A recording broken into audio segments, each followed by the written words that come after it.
I know what you're thinking. I just yelled at my student, but why do they keep talking?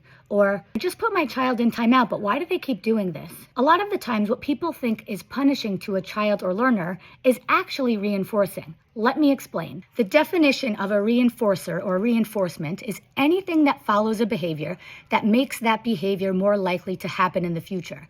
Oftentimes people attribute things like M&Ms, tokens, tangible objects, toys to reinforcers or reinforcement.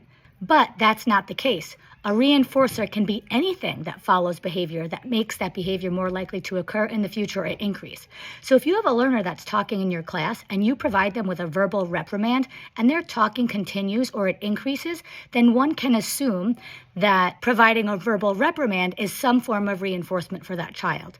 Another example would be, let's say you have a child who does something at home, you put them in timeout, and yet the behavior continues to happen.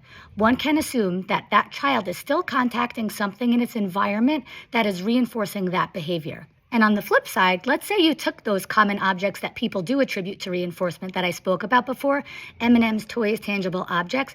If you provide that to a learner following a behavior in hopes that a specific behavior does increase, but the behavior does not increase, then those objects and toys are not functioning as a form of reinforcement.